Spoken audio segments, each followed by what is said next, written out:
বছর ঘুরে আবারও বুকে কাঁপন ধরানো আগস্ট। একদিকে ছাত্র জনতা, অন্যদিকে ক্ষমতার মসনদ টিকিয়ে রাখতে রাজপথ দখলে নেয়ার চেষ্টা সরকারের। সেদিন ছাত্র জনতাকে রাজপথ থেকে সরাতে পেটোয়া বাহিনীতে পরিণত হয়েছিল আইন শৃঙ্খলা রক্ষাকারী বাহিনী।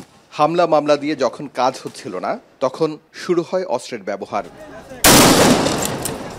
গুলি করে চেষ্টা চলে রাজপথ থেকে ছাত্র জনতাকে সরিয়ে দেওয়ার নীল নকশা। ভয়কে জয় করে সেদিন শেখ হাসিনাকে দেশ থেকে পালিয়ে যেতে বাধ্য করে দেশের মানুষ। এরপর একে একে সামনে আসতে থাকে জীবন দেয়া মানুষের নাম। সরকারি তালিকায় নথিবদ্ধ হয়েছে ৮৩৪ জন শহীদের নাম। জাতিসংঘের হিসেবে প্রাণ গেছে ১৪০০ জনের। ২৪-এর রক্তাক্ত জুলাইয়ের অনেককেই দাফন করা হয় রায়েরবাজার বুদ্ধিজীবী কবরস্থানের গণকবরে। সেখানে রয়েছে ১১৪টি মরদেহ। স্বরাষ্ট্র উপদেষ্টা গণকবর পরিদর্শন শেষে জানান, মরদেহগুলো শনাক্তের কাজ চলছে। পরিবার চাইলে করা হবে পোস্টমর্টেম।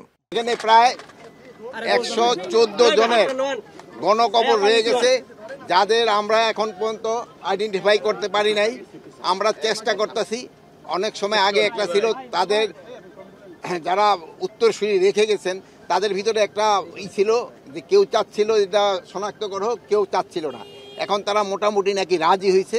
তারা মুন্সিগঞ্জ আমরা গেছিলাম, সেই সময় বললো যে তারা সবাই রাজি হয়েছে এটাকে শনাক্ত করার জন্য। এই জন্য আমরা খুব তাড়াতাড়ি এদের শনাক্ত করে যারা তাদের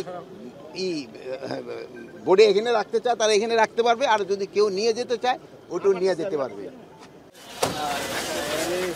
এর আগে মোহাম্মদপুর থানা পরিদর্শন করেন স্বরাষ্ট্র উপদেষ্টা। সেখানে সাংবাদিকদের প্রশ্নের জবাবে তিনি বলেন, দেশবিরোধী চক্রান্তে যেই জড়িত থাকবে তাকে ছাড় দেওয়া হবে না। যে বাহিনী যে জড়িত থাকবে কাউকেই ছাড় দেওয়া হবে না, সবারই আইনের আওতায় নিয়ে আসা হবে। আর যেহেতু আপনারা বললেন যে তাদের কার্যক্রম নিষিদ্ধ করা হয়েছে, এবং তারাও যদি কোনো রকমের অপকর্ম করতে চায় কোনো রকমের ছাড় পাবে না। বাংলাদেশি মিডিয়ার সত্য প্রকাশের কারণে বিদেশি মিডিয়ার গুজব কমেছে বলে মন্তব্য করেন স্বরাষ্ট্র উপদেষ্টা। আরিফ হোসেন, এখন, ঢাকা।